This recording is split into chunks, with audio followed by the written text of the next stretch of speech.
தேசிய ஜனநாயக கூட்டணியில் அமமுக இணைந்துள்ள நிலையில் டிடிவி தினகரன் முடிவு குறித்து மக்கள் குரல் பகுதியில் எழுப்பப்பட்ட கேள்விகளுக்கு நீலகிரி மக்கள் தெரிவித்த கருத்துக்களை தற்போது பார்க்கலாம். அவர் கான்செப்ட் கூட சொல்லியிருந்தார், விட்டு கொடுத்தா என்ன தப்பு இருக்கான்ட்டு. ஸோ அது பெஸ்ட்டு தான். ஸோ அவர் மோட்டிவ்னஸில் வந்து என்னென்னு கேட்டிங்கன்னா, எல்லோரும் இணைந்து தேசிய கூட்டணி வந்துட்டு இணைந்து நம்ம அதில் சேர்ந்துக்குவோன்னு சொல்லி சேர்ந்தது ஹாப்பினஸ் தான். எல்லாம் மற்ற எல்லாருமே வந்து பார்த்திங்கன்னா லீடர்ஸ் எல்லாம் வந்து அவரை விஷ் பண்ணியிருக்காங்க. டிடிவி தினகரன் தனிப்பட்ட முறையில் அவருடைய பெருந்தன்மையை ஏற்றுக்கலாம், அவருடைய ஆளுமை விட்டு கொடுத்து போகிறதெல்லாம் இருக்குதுன்னு இல்லைன்னு சொல்லலாம். ஆனால் அரசியலுக்கு அவர் அனுப்பிட்டுங்க. இங்கே போய் சேர்ந்தது மிகப்பெரிய ஒரு தவறு. யானை தன் தலையில் தானே மண்ணை வாரி போட்ட மாதிரி தான். ஏற்கனவே இந்த தீபா டிடிவி தினகரன்லாம் அரசியல் வந்து ஒதுக்கப்பட்டாங்க. இப்போ போய் அவர் மீண்டும் போய் பிஜேபியில் சேர்ந்துருக்குது. இன்னும் அவர் முடிஞ்சு போகிறதுக்கு தான் வழிவகுக்கும். இப்போ அவங்களுடைய தனிப்பட்ட கருத்துக்கள், இன்றைக்கி இந்த ஆட்சியில் இருப்பாங்க, நாளைக்கு வேறு ஒரு ஆட்சிக்கு போவாங்க. மக்களுக்கு என்ன செய்கிறாங்க அதுதான் நமக்கு முக்கியம்.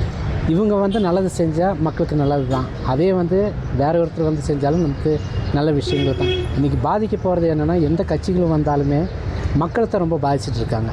எந்த ஒரு கட்சிகள் வந்து நல்லா சிறப்பாக பண்ணால் நமக்கு ஒரு சந்தோஷமான விஷயங்கள் தான். இப்போ அரசியலில் வந்துட்டு இன்றைக்கி இந்த கட்சியில் இருக்காங்க நிறைய பேர், நாளைக்கு திடீர்னு பார்த்தா வேற ஒரு கட்சிக்கு போகிறாங்க. அது வந்து அவங்களுடைய தனிப்பட்ட கருத்துக்கள் தான். விட்டு கொடுப்பவர்கள் கெட்டு போவதில்லை என்பது அவருடைய பெரிய மனப்பான்மை. அதே மாதிரி இபிஎஸ் அவர்களும் வரவேற்று அவரை ஏற்றுக்கொண்டது அவரின் பெருந்தன்மை.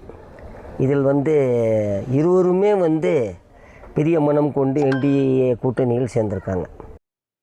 மக்கள் குரல் பகுதியில் நீலகிரி மக்கள் தெரிவித்த கருத்துக்களை நாம் பார்த்தோம். இனி செல்லும் இடமெல்லாம் செய்தி. தந்தி டிவியின் வாட்ஸ்அப் சேனலை ஃபாலோ பண்ணினா செல்ல இருக்கும் இடமெல்லாம் செய்தி. இதோ QR கோட் இப்பவே ஸ்கேன் பண்ணுங்க, ஃபாலோ பண்ணுங்க.